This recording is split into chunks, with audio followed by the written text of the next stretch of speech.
Am I the a-hole stories? Am I the a-hole for deciding I won't give any Christmas gifts this year after my mom canceled a transaction on my card? I'm still angry over this and I may not write very well, and also, I probably don't judge the situation very well being this angry, so I came to you. I'm a student. I have a student bank account, where my college gives me money for transport, when we had physical classes, or scholarship. These kind of bank accounts have no fees, but are age restricted, can't have one if you're over 25, and need an overseer. When I asked the bank about it, they told me it's just a security thing, so I chose mom because she's more tech savvy than dad. Well, through some incredible luck, I managed to get only top grades last year, so I was awarded a study scholarship. Great. I've been saving it up, looking forward to Worldwide Black Friday, eyeing an amazing drawing tablet. I do digital art on very old intros. The tablet I was eyeing is as big as my monitor, is a display one and all around amazing. Black Friday rolls in, and Amazon Germany, closest to me, has it in stock at an amazing price. A price I could afford. I was so damn happy, I ordered it. Then I got a notice that the bank refused the card. I emailed Amazon, their customer service is so fast, and we went over the card details and such, making sure it was alright. It was, and they advised me to call my bank. It was odd, I had bought things online in the past with this card and it went through. I had enough money for it, even extra, so I thought maybe they had technical difficulties. But it was too late in the day to call, and they don't work weekends, so I left an email. Only to find out today, that for big transactions, they ask for agreement from the overseer and that man canceled the transfer. I was like WTF, and confronted mom about it, who throughout the weekend acted oblivious, and she told me that of course she couldn't let me throw money on something I don't need, and that I wouldn't have money for Christmas presents if I bought that. Then she had the audacity to ask me what I was planning to get my family this year. I told her that they won't get anything more than a bread shadow from me, and I went to my room and cried on the carpet. I missed out on the offer, I can't afford the tablet anymore, and it's all because mom wanted Christmas gifts. And no, I won't get her anything. Last year, she got me a blouse too small for me that she later took for herself. She can gift herself this year too. Bread shadow equals expression for nothing in my language. Edit. Thank you so much for people offering me money in the comments and DM. But I can't accept that. I'm really grateful for you trying to help, but I really can't take that. I'm really thankful for the offers and advice. Now for the top comments. Not the a-hole. I might have some sympathy for your mother if she vetoed the transaction, because she was concerned that you wouldn't be able to afford things you needed, but it was incredibly selfish of her to veto a purchase because she wanted the money to be spent on Christmas gifts instead. Does your mother have form for buying gifts for you, that are really for her? The blouse that doesn't fit seems like a classic case of that. Given that, if it was a genuine mistake, one would expect that she would give you a gift receipt so you could exchange it for something that fit and that you liked, rather than commandeering it for herself. Well, I can't think of something she got me that hasn't become hers after the holidays. Only if it was something from them both, mom and dad, was left for me. Like the RC helicopter from 2 years ago. Maybe I'm an adult now, but dad knew I'll have a lot of fun with it. And of course, mom doesn't care about toys. Not the a-hole. I would change the overseer on your account as well. I'm going to change it to dad, as soon as I'm able to. Not the a-hole. Take her off the account immediately too. Bank is closed due to national holiday, but as soon as they open, I'll put dad as an overseer. He would never do something like that to me. Now for the next story. Am I the a-hole for banning my brother from my house after he essentially poisoned me? Quick background, my 50 female brother, 48 male, is on probation, again, flatly refuses to get a job, and is functionally homeless. He's been couch surfing for years, and had been staying a few nights a week at my house. So, when my state locked down in March, my husband, 51 male, and I, decided he could stay until the order was lifted, provided he make every attempt to be in full compliance with the terms of his probation. I bought him a phone and put him on my phone plan, to help him with job hunting. He made no effort to find a job, and instead spent a lot of time baking. This becomes important. In May, the lockdown order expired, and we reminded him that he couldn't stay over anymore. He still came over twice a week. He'd often bake muffins while I was upstairs in my office. In September, I took a new job. He came over on my first day, which had started with me being so nervous that I scalded my mouth on my coffee. I was also in the throes of an allergy attack and congested. I told him I was busy with work, so he decided to bake muffins. A bit later, he brought me a pair of muffins. I noted that I could not smell or taste anything correctly due to the allergies and the scalded mouth, but I ate them anyway. He was very proud of them, so what the hell, right? Shortly after, his friend came to pick him up. I resumed my work, and soon began feeling awful, tunnel vision, couldn't type, heart pounding, head buzzing and throbbing, and developed a full-blown panic attack, sure I was having a stroke. I somehow managed to finish my workday. My husband came home from work, finding me in tears and begging to be taken to the hospital. He asked if my brother had been over, and said the whole downstairs smelled of grass. He said, "Your eyes are huge and you reek of grass." He called my neighbor, an EMT. She came over to check me over. Not a stroke, I was high AF. WTF? She walked me through my day, asked me what I had eaten. Oh. She searched my kitchen and found some batter drops and tasted them. She surmised he had substituted highly concentrated can butter 1-to-1 for oil, which was why I was in such bad shape. I called him, asking if he had made magic muffins in my house. He asked why, and I told him that he had given me enough THC to knock an elephant out. Oh. My bad. I thought I gave you the plain ones. It took me 3 days to recover fully. On day 4, he came over and cracked, "Guess you fell apart, huh?" And there is when I lost my crap. My husband and I both have government-adjacent jobs. Had I had any on-camera meetings, I would have been fired. I told him he could not come back at all until he had a job, his own place, and was 100% in compliance with his probation. We could not afford to put our jobs in jeopardy. It's almost December. His friends are sick of his crap, and telling me I need to take responsibility and take him back in. I've refused. He's my brother, not my child, and I will not risk losing a job I worked really hard to get. Am I the a-hole? Edit. Thank you for your kind words and reassurances. It's painful to watch him walk this path, and easy to believe it's wrong to let him. I appreciate every one of you, even the cranks who accused me of making this up. Now for the top comments. Not the a-hole. It's not a joke to feed someone a substance they didn't consent to taking. And he's 48 years old. He's either more than capable of taking care of himself, or he should be. Not the a-hole. Dosing someone is a crime. Nothing less, and much more depending on the effects. Sounds like he's eligible for some county-provided free housing, if you know what I mean.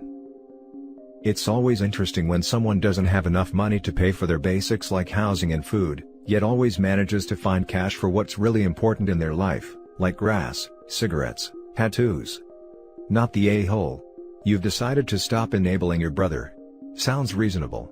Maybe at some point he'll realize he might not just be able to rent a room somewhere, but also keep a job if he stops buying grass.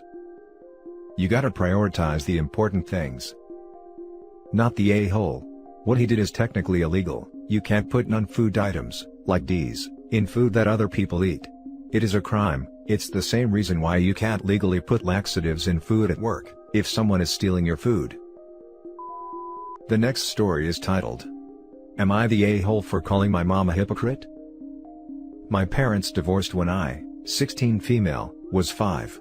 They did not really get along all that good, though my dad did his best to make things better for me by trying. My mom got remarried 2 years later. She really pushed for a big happy family, and for me to accept her husband as my second dad and his kids as my siblings, which really didn't sit well with me. She hated that I didn't get along with his daughter who's the same age as me, and wasn't more happy with the new plans. When I was 10, I wanted a joint family party with my mom and my dad's side. The reason I wanted this is, I really wanted a friend party but knew nobody could afford it if they were already paying for a family party each. I asked my mom first, and she said never. That I had 2 families now and needed to get used to it. I always found that hypocritical, because she would tell me I needed to accept her new family for her sake, but she wasn't willing to accept my family for me. She would even make me the go-between, and get mad when my dad would talk directly to her instead of using me. One time I was with my dad, and my best friend and I, along with some other friends, made plans for a water park weekend. It was planned for my dad's parenting time, and then the week before we were supposed to go, the girl the same age as me found out and wanted to go. My mom asked me to invite her, and I said no. She then turned on my dad in front of me because of it. She told him it was his job to make me include her family, and that she wouldn't let me go if I didn't invite her along. My dad said it wasn't his job. My mom made a huge fuss about it during her next parenting week. After that, I chose to mostly stay with my dad. The thing about her new family was, because of her and her husband's attitude, the kids would tell me things like, I should be spending more time there versus with my dad, because I had more family, and I had a new dad and new siblings, etc. One time, my dad's parenting time arrived on the youngest kid's birthday, and there was a huge fuss made because I still wanted to be at my dad's, and not there for the party. The oldest got really pissy about me choosing my dad over them. Recently my mom tried to shame me again for not accepting them for her sake, if I couldn't even find it in my heart to love them. I told her she was the world's biggest hypocrite, because my dad was my family, and she did everything to separate herself and me from him. I told her she had no right to ask me to do that for her if she couldn't do the same. She said it was different, because she had been married to my dad and didn't like him. I told her, well, I had to live with her family for years and didn't like them. I know I can be stubborn and this has been an issue for so long. So, am I the a-hole for what I said? Now for the top comments. Not the a-hole, from what you've said. I don't know the full history between your parents, so I wouldn't want to say anything more. But from what you've told us, I think your feelings and your reactions are justified, but only having heard your side I would say that. Personally, I've found with family it's not always about equality, as much as it is just trying to get through it. I don't think your mom will ever see things the way you do, so it's up to you what kind of relationship you want to have with her and her family going forward. Given that you're 16, I imagine you'd feel a bit trapped at home regardless of what was going on. Perhaps once you move out for a while, you'll have a different perspective. Even the most problematic parents are easier to deal with, when you don't live with them. Dear God, no, you are not the a-hole. I would sincerely love you to show this comment from me to your mom. She needs a check in parenting. So, Mom, when you choose to have children with someone and your relationship doesn't work out, that's really hard. It is, however, your complete responsibility to always put your child's interests first. That means doing everything possible to not only maintain your child's relationship with their other parent, but to actively foster and encourage it. Your child comes before your own relationships, your partner, and your stepchildren. Your child has no responsibility to support your happiness. None whatsoever. Not only are you neglecting the needs of your child in this situation, but your behavior is actively harmful. I say this as a parent. I'm assuming you love your child deeply. So, support them in what makes them happy, raise them to have the best life with the most amount of love possible from both their parents. Accept that you and your child are different people with different needs, and the responsibility here is completely on your shoulders. If this is too difficult for you to manage, please find a good therapist who can work with you to find a way through. 2OP, you're doing really well at standing up for yourself in a situation that's not your fault. Knowing what the right thing is here is beyond your age, so well done. Keep that relationship with your dad as best you can and aim for what makes you happy. Now for the last story. Am I the a-hole for telling my birth giver that she isn't really my mom? I'm 18 male, and my dad passed away the day that I was born. I have pictures of him and I idolize him, even though I didn't have the chance to know him. When I was 8, my mom remarried to her boyfriend of 10 years, yeah, she cheated. He moved in with his son the day I turned 9, and took over my birthday party as a relocation party. His son was 10 at the time and my mom slowly gave all her attention to my stepbrother. My mom spent more time with him, and helped him get along in life. My college fund became his, my room became his, my mom became his, and I went to live with my grandparents, Dad's parents. They took care of me since then, and I see them as more of a family than my birth giver. I call them Mom and Dad because they let me, and I grew close to them.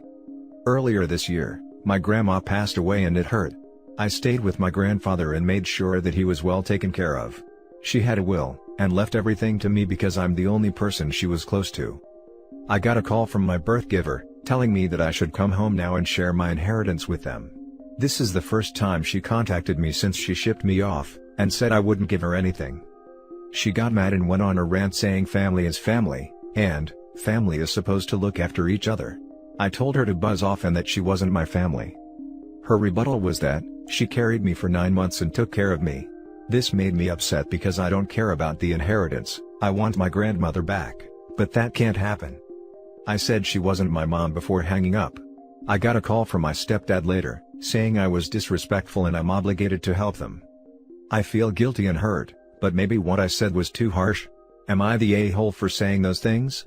I was hurt, but that doesn't give me a reason to be a terrible person.